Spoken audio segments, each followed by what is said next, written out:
waiting on fries. That you don't get it? You don't. What do you mean you don't get waiting on fries? Hopefully the customer never hears waiting on fries, but all this time on the entree and it's perfectly executed, and then you're like, ready fuck, to go. I forgot to fire the fries. I just always use that when I forgot to put somebody's order in, and I was like, hey, I'm just waiting on the fries. It's gonna be 2 more minutes. Realistically, I come back 10 minutes with food. All right. Just. Yes, Just. I can't even hear. It's there though, right? Yes. It's fine. It's whatever. Are we recording? Yeah. Okay. You sure? I'm all fired up today, buddy. Okay. I'm all fired up. Fresh. Nice to see you. All cylinders. Nice to see you as well. You know what's funny when people come in here and they introduce themselves to me and they say that they were talking to Justin, so it happens a lot, right? Like that dude that came in, he visited this weekend. Yeah. Right, and he comes in, he goes, hey, I was talking to Justin. He said I should come by and see you tonight. You're like, who's that? And no, I always automatically think they're confusing Mike and myself. Yeah. Right, because I'm Justin. Totally. Of the group. Agree. And so I'm always like, oh no, you mean you were talking to Mike and I'm Justin? I get it. And they're like, no, it was Justin. And I'm like, fuck. Who's on first? Who's on second? I don't know who Justin is. Especially for the purpose of this show, too. Yeah. It's really holding me. I think that's the only thing holding people screaming Jay. Yeah. And then I'm like, oh, Jay, that's what you mean. I know that guy you're talking about. Dude, firstly, everybody knows you've got 2 restaurants and a half. 2.5. There's a half, too. Yep. I actually love the half restaurant. It's pretty comical. Yeah. It's becoming a thing now. Yeah. Like everybody references the half. Yeah, now. we got 2.5 restaurants. What do you want from us? You are pretty big. You're pretty big. The space is pretty big in Westchester, I think, right? Okay. It's known. I'll take it. People know the name. Yeah. PR firms. Do you have one? Do you use one? We do not. I am our PR firm. You are the PR firm. So if you haven't heard of us, I'm fired. I am the PR firm. I have like this thing. Do you have a PR firm? Well, they contact us sometimes. You are the PR firm. No, they contact us sometimes for cocktail garnish and either offer services or they're actually hired by somebody else and they're offering the services to us kind of as a, hey, do you want to just do this with us? And all we need is money or we need free stuff or, whatever it might be to make something happen. Right. You want to know the cost on PR firms? The emails. I get a lot of those emails. Like cold call PR firm emails. Boom, boom, boom. We can help you do this. We can help you do that. We can raise your revenue by this. We can raise your revenue by that. Or hear that one on Instagram. You know the one on Instagram I'm talking about? No.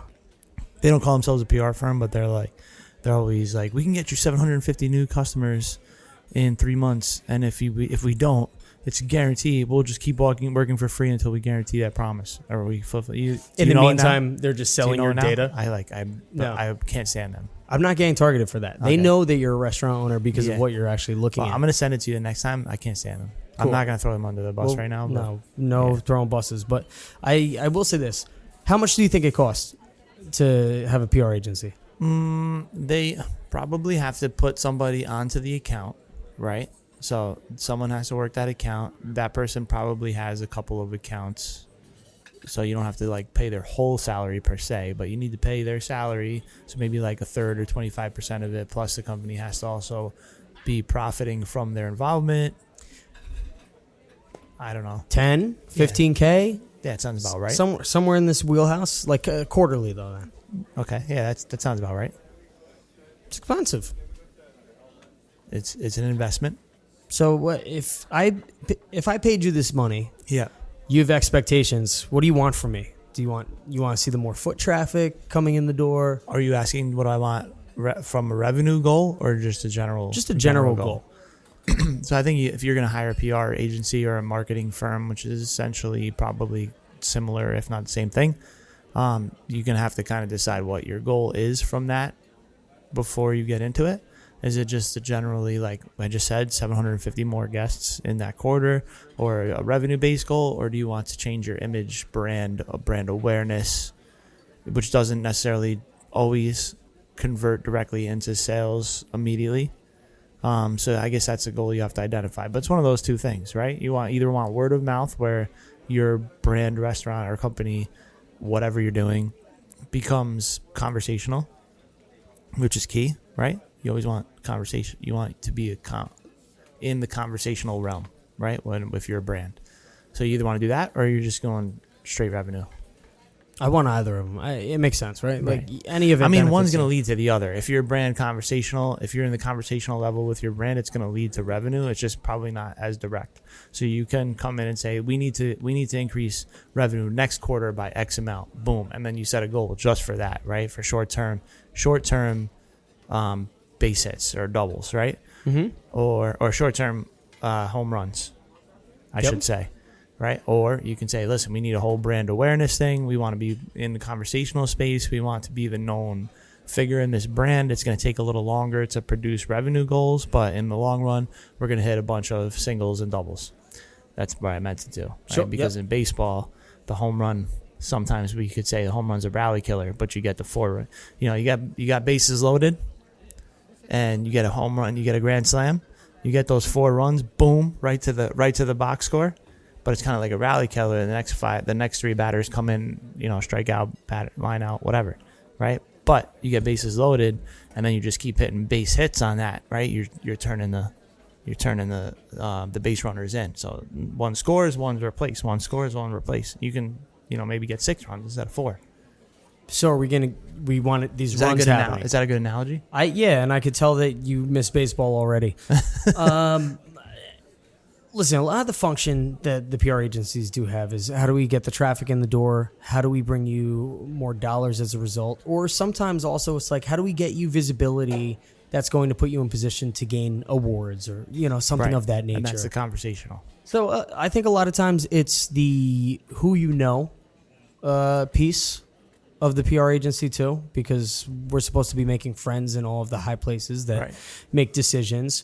And then there's the other side of it too, where it's, hey, are your PR blasts going out to the right email boxes that they need to land in to get people to write articles about your clients?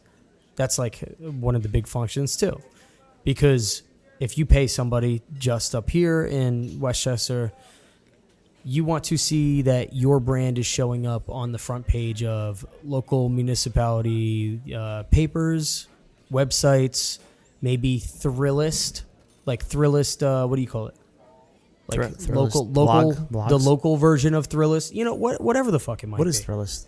Thrillist is like a New York City publication that's mostly I know online. I don't even think it's in paper anymore. I don't know why I asked that question. But those kinds of things where the article's like, top 10 best smokehouses in all of New York, and you want to be on that list. Of course. It doesn't matter where you are. You just want the list. There's a lot of smokehouses though, and all over the place. Oh, correct. Well, that's what I'm saying. Like, this is what you're aiming for. Sometimes makes it tough because you have to differentiate yourself.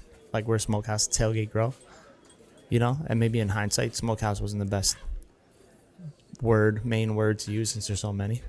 Yeah, I mean, we're 18 years in now, so it doesn't matter, but if you have more publications, especially locally, than all the other smokehouses, though, you crawl to the top of Google. But I get texts from people all the time whenever they go somewhere. They go on vacation, they go on a trip, they go to Disney World. Sue them! They go on Disney World, look at Smokehouse Barbecue, because Disney World has one at Disney Springs. You go to whatever, it's always the generic barbecue option is always called like Smokehouse Barbecue. Getting robbed. Should have thought about that. Right? I was younger. I didn't read yet.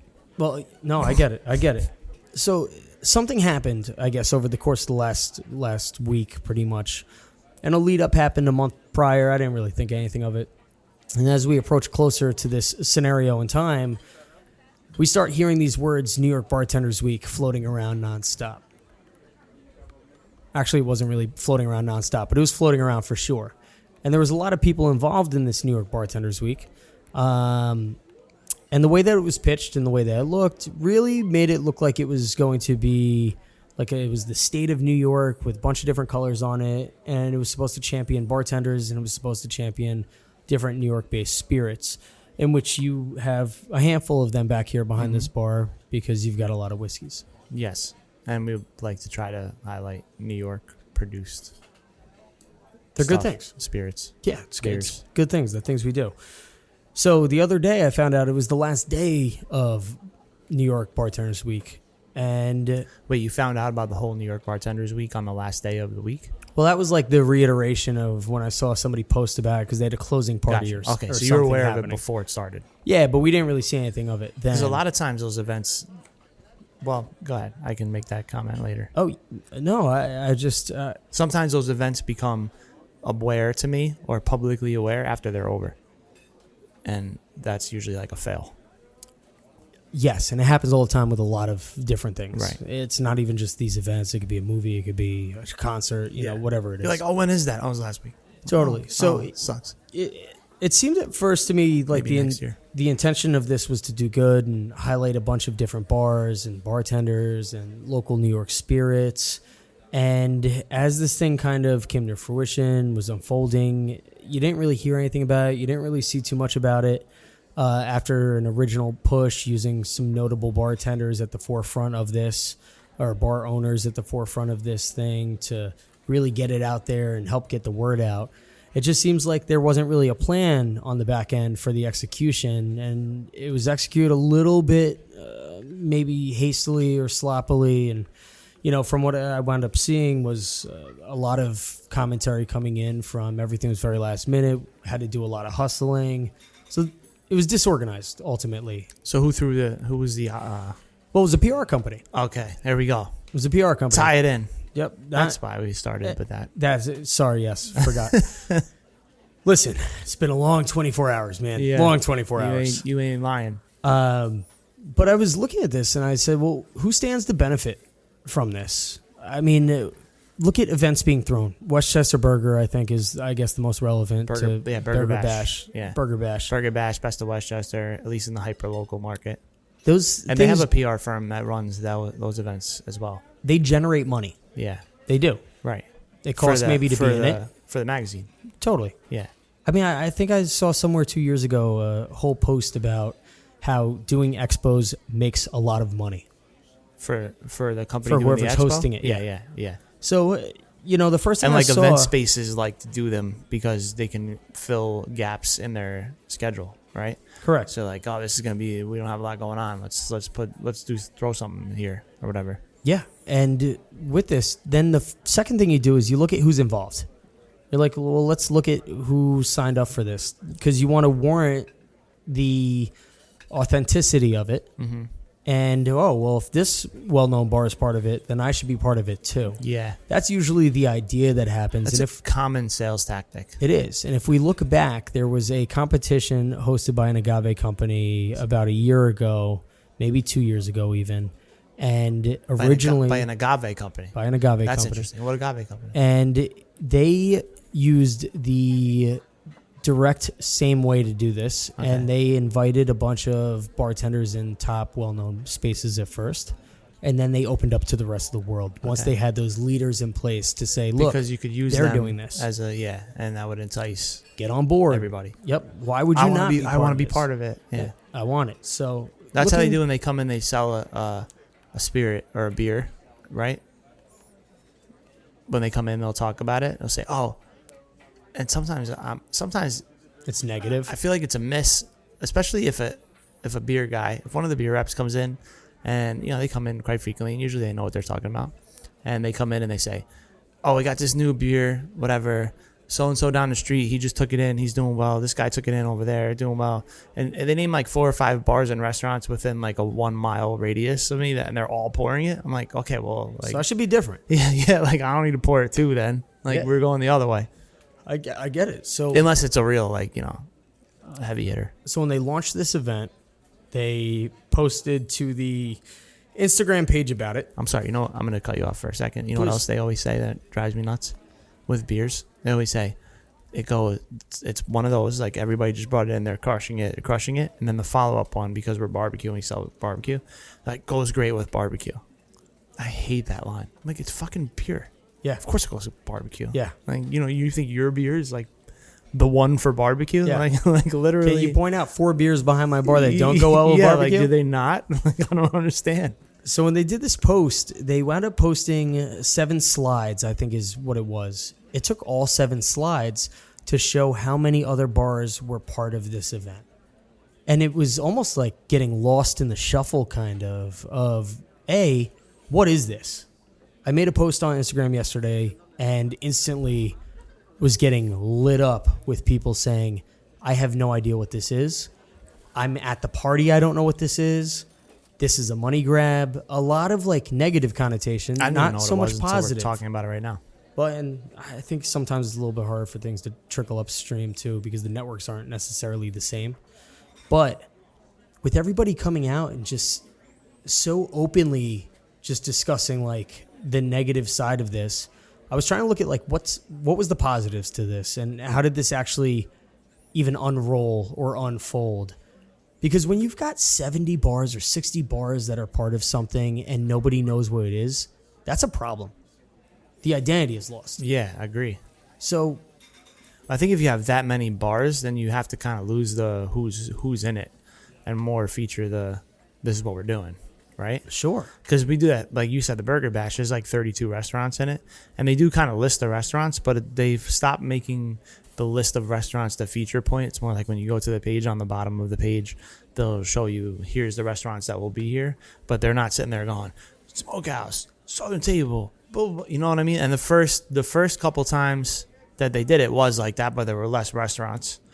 You know, so I think that was, they were getting more people to show up. But now that it's like an established event, that kind of went to the bottom.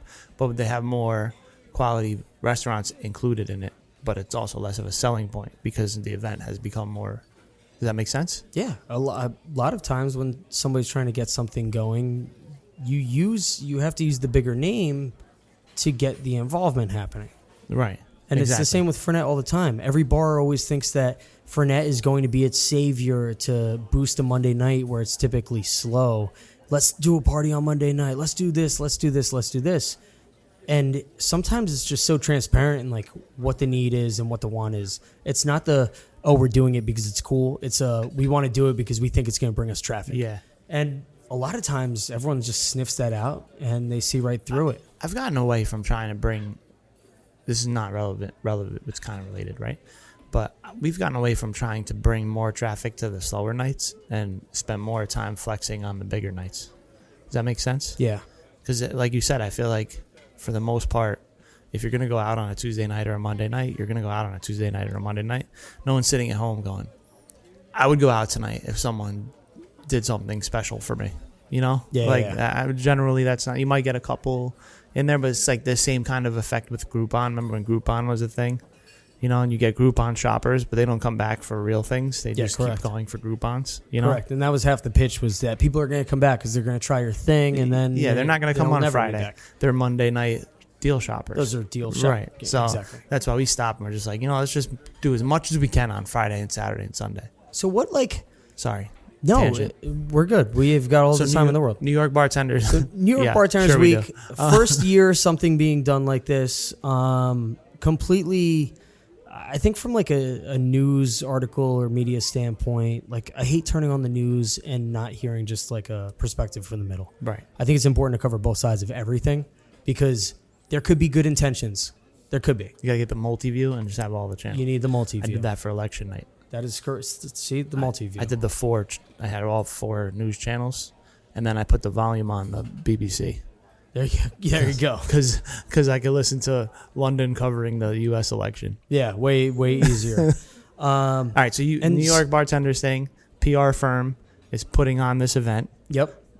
I'm guessing for their clients originally, right? As like a value-added a lot of initiative. the list was their clients. Right. This is correct. So that's one check on the box toward the PR firm. Okay. Beneficial. So they're like, how do we add value? How do we add value to our services to our clients? So we're doing this thing. We're going to feature them. We're going to get people to come out. And then did they include bars that weren't their clients? There were bars that were not their clients too. Okay. So pretty confident. So that works for them as a inclusionary thing with lead generation. But yeah, then now they can talk to those bars like, hey, this is some of the things that we do for our clients, blah, blah, blah, whatever. Okay, so a little bit self-serving, but we're still featuring our clients. Defense and offense happening. Yeah. Their own clients, lead generation. Yeah, I don't like to say self-serving because it's business, right? So business is business. Yep, so. you're correct. Okay, and those are the first 2 pieces. And then there was another piece of this too where if you were a brand, you could pay some sponsorship fees or something like that so that's back end some costs. Help do printouts of the flyers for table tennis, whatever hourly rates not mad at from that. people working in it.